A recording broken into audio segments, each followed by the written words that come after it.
middle of page 132, we were speaking about how both the Torah and the Jewish people emanate from the Chokhmah, the wisdom of God himself, although the manifestation of that wisdom through the Jewish people and through the Torah is different. We still come from the same source.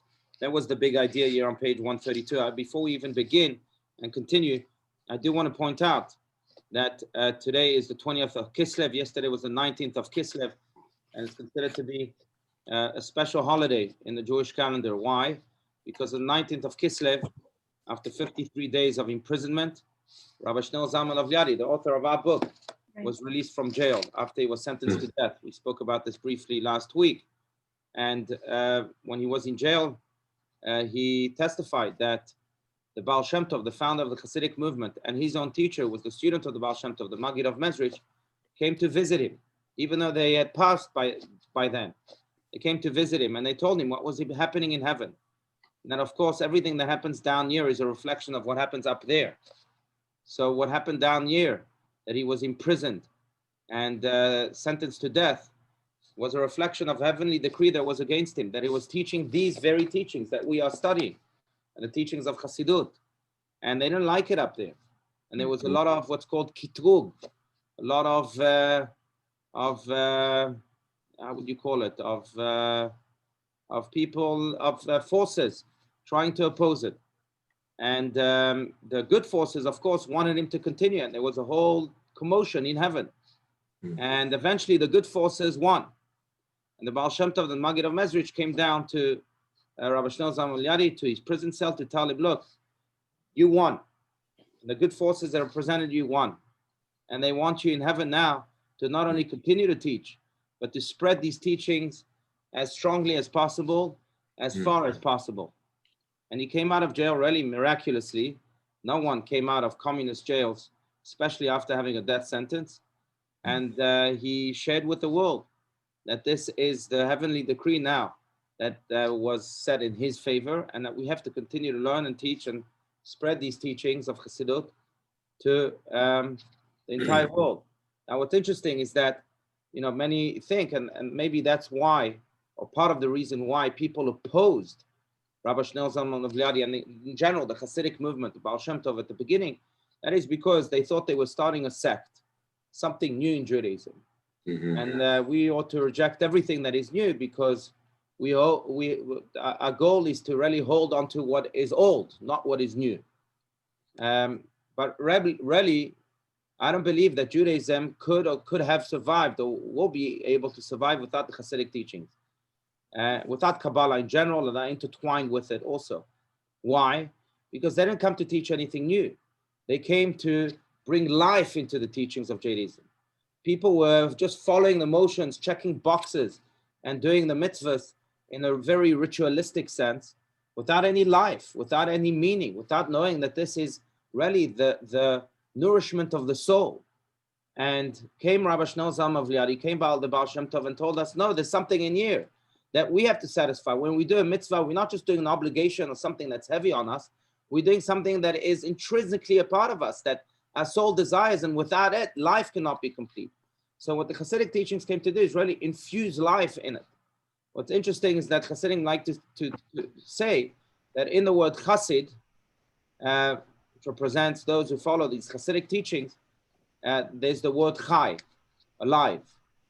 In the word, that's very harsh, but in those who oppose Hasidim are sometimes called mitnagdim.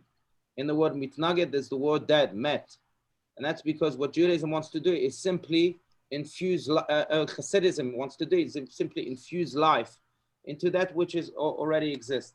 In a way, I think this is the purpose of the Tanya, of what we're studying here, is to teach us that there is a soul, to teach us that soul desires to do good, to teach us that soul believes in its invaluable worth that it brings to the world, and its unique worth that it brings to the world, to teach us that it has a unique mission, and to teach us how to deal with it.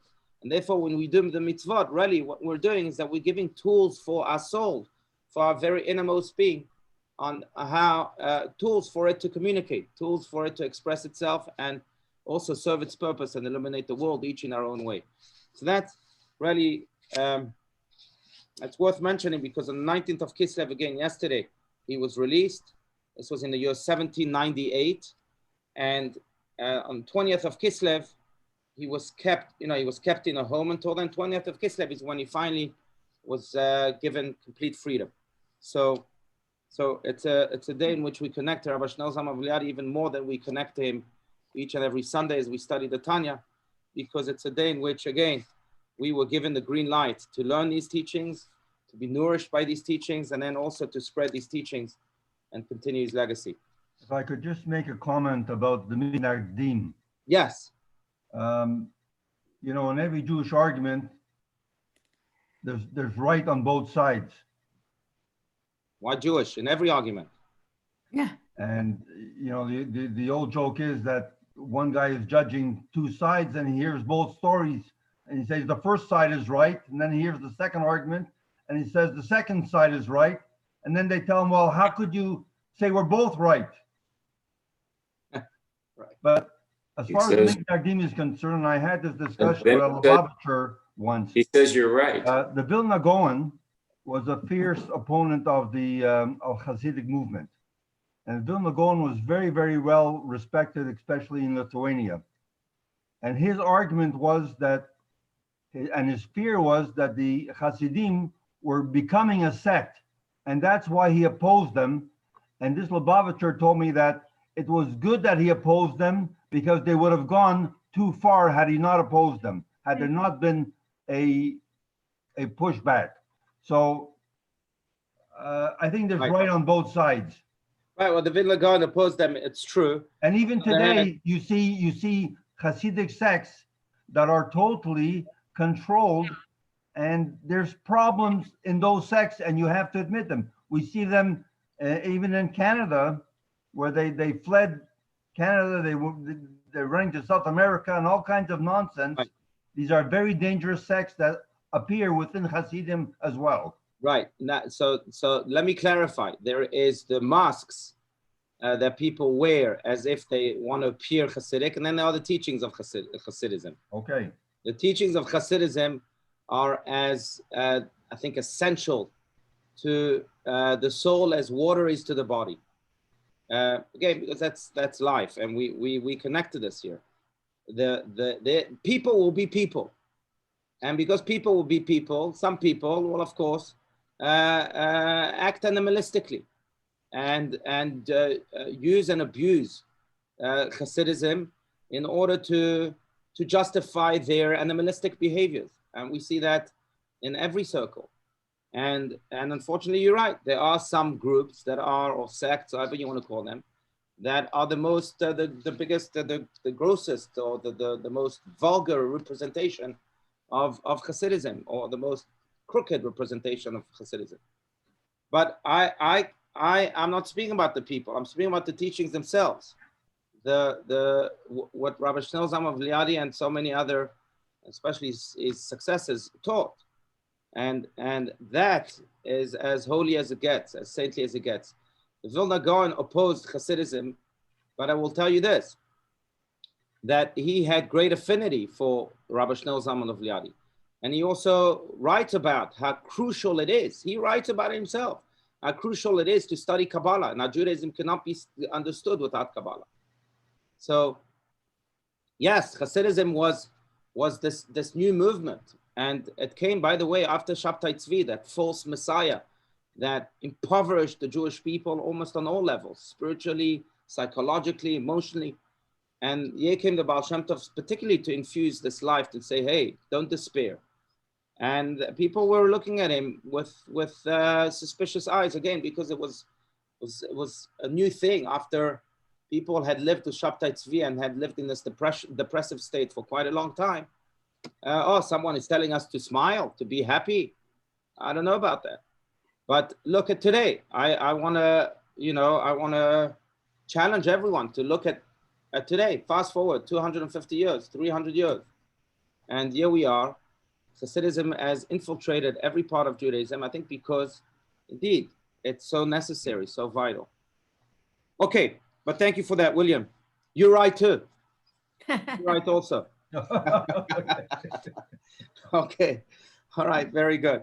Okay. So let's continue here, middle of page 132. Does anyone want to read? Accordingly, in chapter 2. Margot, I guess it will I'll revert read. back to you Sure, then. I'll read. That's fine. That's fine. Accordingly, accordingly, in chapter 2, the author refers to the soul as a part of God above, implying that it has parted and descended from its source in the supernal Chokhmah. This is not the case with the Torah and Mitzvot, which are the express will of God as they exist in the physical world. Right. Second, regarding Torah, it is said that Torah emerges from Chokhmah, Orienta Michokhmah Nafkat. Hasidic teaching explains that although Torah emerges from the supernal Chokhmah, that is Chokhmah that is the agent of its revelation, its true source, Ketar, which is higher manifestation of godliness than Chokhmah. Thus, the soul descends to the physical world in order to clothe itself in the thought, speech, and action of Torah, and thereby elevate its level of connection with God from Chokhmah to Keter. Right. So these are all deep Kabbalistic notions. And I was thinking about the parable I gave last week, and I wasn't happy about it. So I apologize if it came across a little unclear. But here's a better parable that I really, yes, Diana. I'm glad you said that, Rabbi. I'm going to interrupt you for a minute and say, Okay, yes, sure. please, because when you start on the middle of page 131, Mhm. and by the time you get here, because I was going back and reading it after you were done, it will straighten things out to me if you do Right. go through that whole piece together is one thing now Right. that we've gone through it. Okay, so I'm glad you mentioned it. So I think that I mean, there's a much simpler analogy we can use, and that is that think of our children.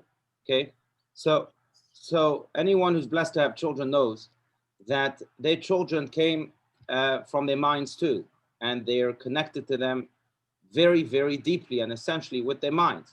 They thought about them before they were created. They thought how they will raise them. They thought about their love towards them. They have contemplated them in every possible way and shape and form. That in of itself creates this most essential and intimate connection between children and parents. Now, when parents have children, they also have to think about ways to educate them. So beyond thinking about the children themselves, they also think about a path of education for each and every child. And there needs to be, by the way, a distinct path of education for each and every child because every child is different. Now that path of education also comes from the mind of the parent and also is tailored for the child and for his growth. Same here with the Torah and the children of Israel, the souls themselves. You have the children that were thought of by God. God thought of creating them. He has this intimate love and this his eyes on them all the time. And he also said, well, I have to raise this child to ensure his growth and to ensure that he doesn't deviate and to ensure that he fulfills his God-given mission, unique mission in life.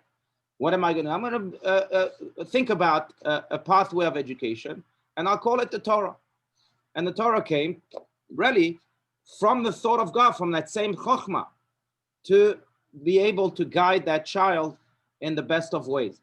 And therefore, both the children and the Torah, both the children of Israel and the Torah, come from the wisdom of God. But there are different parts of the wisdom, and they connect to the child differently, and to life itself differently. So this is maybe a better analogy of what this is speaking about. Now, what's interesting is this: you can ask, well, what's higher, what's more intimate? Mm-hmm. The pathway of education that came with tremendous strategy and contemplation, or the child himself? Without the pathway of education, the child would probably deviate. On the other hand, without the child, the pathway of education remains abstract. There's really no meaning to it. So what's on a higher level? And there's really no definitive answer for that. But if you had to choose, as a parent, I would choose my children, whether they have a path of education or not, whether they're as rebellious as could get us or not. Choose my children. And in a way, that's what we believe also. That's how we believe God acts. There's an intimate, an inexplicable connection between a parent and a child as there is between God and his children. And whether we follow that pathway of education or not, that comes again from the same chokhmah. God chooses us. Bni bechori Israel, he calls us. My firstborn, my child, my firstborn. And Baal Shem Tov would say that God loves the Jewish people as a single child, an only child that was born to parents at an old age, ben skunim. That you can imagine. After all their prayers, finally they had a child, and it's their only child. Imagine the love, the abundance of love. That's how God loves us, and even more than that. That's how the Baal Shem Tov would put it. So with the pathway of education, without it, yes, it's crucial for the child and it's necessary for his growth. But on the other hand, I think the children are prioritized here when we compare the two, as he does here on page 132. I want to point to a different direction and maybe connected to yesterday's portion, because we just read this commentary by the grandson of the Baal Shem Tov. Speaks about this uniqueness of the soul. It's interesting to note because Jacob, in yesterday's portion, as he's on his way to meet Esav, his brother, not knowing whether his brother still wants to kill him or he's coming to reconcile with him, he meets the messenger of Esav, and he meets him in a state of complete loneliness. He's left alone in the darkness of the night. Vayivater Yaakov levado. Now, most important moment, I would say that this was the most important, perhaps defining moment of Jacob's life. And it happens when he's completely lonely. The Midrash says about this, and I want to connect this to what we're learning, but the Midrash says that this loneliness of Jacob came to introduce the loneliness of God in the times to come, when Mashiach will eventually come. What loneliness of God? And the Midrash quotes Isaiah chapter 2, that says that God will humble man and crush his haughtiness. V'nizgav Hashem levado bayom hahu, that God will be alone in the planet on that day. By the way, maybe it's referring to the coronavirus. God crippled 7 billion people and their haughtiness. And here we feel that even with the tiny little virus, our life can be changed and God is truly in control. But in any case, maybe it's signs also that Mashiach is coming. But in any case, the loneliness of Jacob came to introduce what's the connection between the two. And this is where the grandson of the Baal Shem Tov shares his brilliant explanation that's connected very much to this. And this is just, remember, the grandson of the Baal Shem Tov lived in the 1700s, way before Sigmund Freud and Carl Jung and Viktor Frankl and anyone you can. And he says that there are two types of loneliness. There's loneliness that comes from shame and from embarrassment, from other people disparaging us, and from brokenness. And that's when we retreat to our corners and we can't even converse with ourselves. We're so ashamed and we're so lonely and we feel like the world is coming down on us.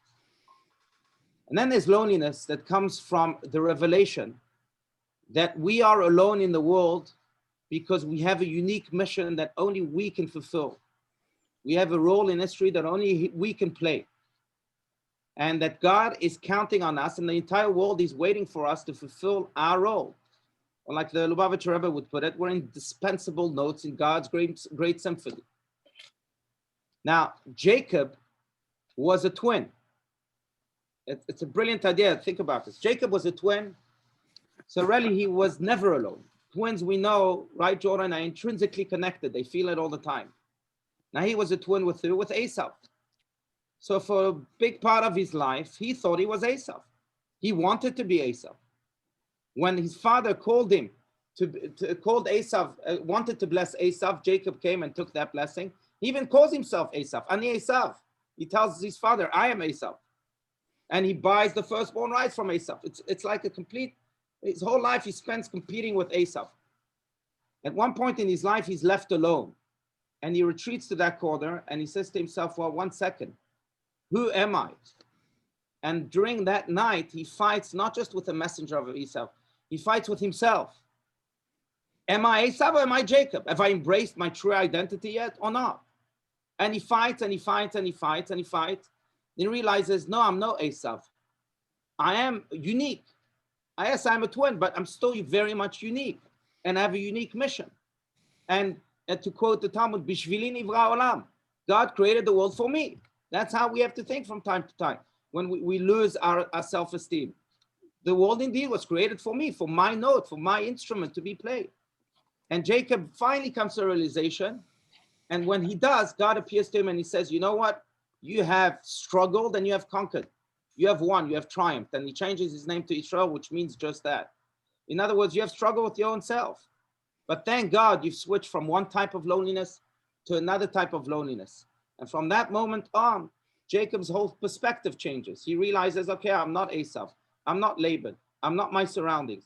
I'm unique. Let me pay for myself an own path, which he does and eventually establishes it in the land of Israel where he returned. But this explains, again, according to the grandson of the Baal Shem Tov, how as Jacob's loneliness came to bring about God's loneliness in the times to come. What does that mean? When we realize that we are not lonely in a depressing state, but we are lonely in an invaluable worth state, in a state where we come to the realization that we have a unique mission, then that prepares the world for Mashiach. It prepares the world for that ultimate revelation of God's loneliness. Because when we can each connect to our own God, so to speak, to our own soul, or as he calls it here, to our own part of God, then there'll be only God in the world. Everyone will emanate godliness, and then the only thing that will exist indeed will be the loneliness of God. And in a way, I think this is what the Tanya here is saying, that we have to, the reason he connects to the soul and he even traces the root of the soul to Chokhmah and speaks about the journey of the soul and so on and so forth, is to emphasize this point, that yes, we can be lonely with our insecurities and fears and shames and embarrassment. Or we can be lonely and say, you know what, we have this tremendous divinity here, this tremendous uniqueness that we have to start to actualize. So the question is, so once we have that realization, what is it that we're going to be doing to actualize it, other than keeping it in our mind? How do we make it real? That's a good question. I think first it's the awareness that it exists. That's number one. And the awareness that it's a part and parcel of who we are. And that soul is our true identity. I think, by the way, that's the message that needs to be shouted from mountaintops these days, because the greatest curse these days is insecurities. We see it in our children. And if only they knew the true worth. So it's that awareness. And then secondly, it's, Nelson Mandela has a book called The Long Walk to Freedom. And it's a step-by-step walk. Then we have to start actualizing it step by step, not an all or nothing thing, but step by step. But that's an easy thing to say. We have to start actualizing. What do we have to start actualizing? What is it that we need to be doing? So good question. I think there's two routes that are one with each other. One route is, I think, mitzvahs. Nothing in the world draws down godliness like mitzvahs. Each time we do a mitzvah, it draws down not just that godliness, but this godliness from within. That's number one. And number two, I think people have to ask themselves, well, what was I created? Why was I created? What's this? Finding your purpose. So I've spoken about this. I think we have to ask ourselves the pop question, POPP, and the way that maps our purpose. And POPP stands for what type of personality. The first P, what type of personality do I have?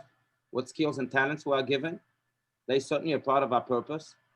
God gave them to us for us to actualize them.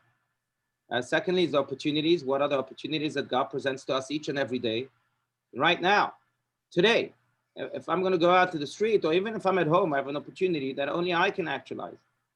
That whether it's helping my spouse or whatever it is, looking at the birds and contemplating God's creation, these are all opportunities that we have to open our eyes to. The third is the people that we meet. We have to connect to, not just to say hello and goodbye and you nod and yes, goodbye, good, leave me alone, but connect to in a real way, because maybe God planted them right there and then for us, because they are part of our purpose. Maybe for us to learn from them, from them to learn from us. And then you have the places we go to. Every place is also divinely designed. And whether we're at a gas station or in Honolulu, wherever it may be, there's a reason for that. God awaits our divine, the actualization of our divine purpose. And so that, in a way, is a map to guide us to actualizing that purpose. There was a rabbi who said every person should carry 2 notes on him. In one pocket, when you get depressed, you take that note and it says, God created the whole world for you. And then when you get haughty, you look at the other note, which says, you will become dust and ashes. Yeah, that's right. Simcha Bunei Upshischa. Very nice. Yeah. Yeah. But that's, I think, this generation needs to take out the first note much more than the second note. Yeah, I'm going to share with you a story by the chief rabbi of Antwerp, the illustrious chief rabbi of Antwerp who passed, but his name was Rabbi Chaim Krinsworth. And before the war, a Jew from Antwerp came to him and he said, Rabbi, I know the Nazis are coming and I don't know what will happen to me, but I want to share with you a secret. I have a Swiss bank account with a lot of money. And who knows what will happen? I might die. So I'm entrusting you that if you find a relative of mine, you'll give him access to that Swiss bank account. Here's the account info, etc. The war happens, and he's indeed this person, this very wealthy man, is murdered, and most of his family is decimated. Rabbi Chaim Krinsworth, Baruch Hashem, survived. After the war, someone comes to him and says to him, Rabbi, I'm impoverished. I have no food to eat. I came to ask for some tzedakah. Can you give me some tzedakah? And Rabbi Chaim Krinsworth asks him, what's your name? He says, Jacob, so-and-so. So-and-so, you related to this person? And the man said, yes, of course, I am. This is my uncle. He said, well, you think you're poor? You're one of the wealthiest people I know. He has a Swiss bank account and go knock yourself out. This was your uncle. He left this for you. Now, this is a story, but why am I thinking of it? Because very often we think that we're poor. We think that we're good for nothings. And we are really connected to the biggest Swiss bank account in the world, God himself. And we're the wealthiest people. And sometimes all we need to do is to remind ourselves and others that they are indeed the wealthiest. And all they need is that access, a bank account info. The money exists already. But that's the idea. Bishvili nivra olam. That the world was created for me. Find that wealth to share it. Not in a socialistic way. Because when you share spiritual wealth, you only gain more. Material wealth, when you share it, when there's a distribution of wealth, then you lose more. If I give you $5, I have $5 less. But if I give you love, I have more love. If I give you wisdom, I gain more wisdom. In spiritual wealth, the more you distribute, the more you gain yourself. So we have to access that wealth to be able to share it, and then we'll gain even more by sharing it. Yeah, it's connected to Hanukkah that's coming up Thursday night, because there's a whole argument in the Talmud between Rav and Shmuel whether one can use one Hanukkah light to ignite another light. Am I allowed to use, say I'm on the third night of Hanukkah, am I allowed to use, I don't have enough candles. I don't have the ability to light with the shamash. So can I use the second night's light to light the third night from one candle to another, or is it not allowed? Rava, I believe, says it's not allowed because you'll be diminishing the light of the second night. Maybe some wax will pour, some olive oil will pour, you'll be diminishing the second light. So you're not allowed to use the second light to switch on the third light. If that's the example we're in. Shmuel says, of course you're allowed. Because not only you diminishing, you're increasing the light. At the end of the day, you have a third light. But what they're arguing about is really something much deeper. Should I involve myself with igniting souls, with illuminating the world in my own way? Maybe I'll be diminishing the light. When I face the darkness of this world, it will have an impact upon me. And I'll be diminished. Shmuel, and by the way, that's the halacha, that's what was ruled according to Jewish law. Shmuel says, no. When you share your light, you only gain more light. You think you're diminished when you go out to the world? The opposite. You're only fortified and strengthened.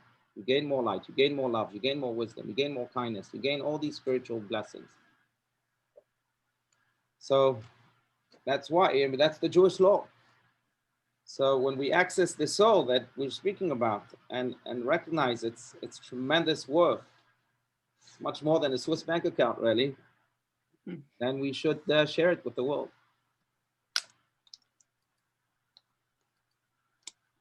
I've spoken too much today. I mean, I want to hear really your thoughts, your disagreements, because you're right also.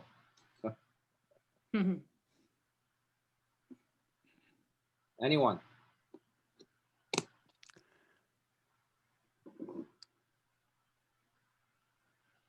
No? Okay, so we can continue. We have like 1 minute left. So I'll add, if we only have 1 minute left, then we'll leave the text at the bottom of 132 for next week. Well, I'll add one more thing about Hanukkah. And it's interesting because so there's a line in the Talmud that was always an enigma.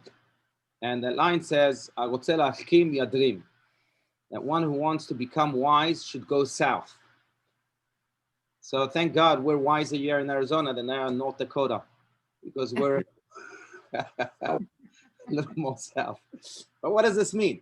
So the Talmud explains it's because the menorah, right, that was lit on the miracle of Hanukkah by Judah the Maccabee, was in the southern part of the temple, and the menorah presents wisdom. Why? Because light in general, that's why we use the word in English, enlightenment.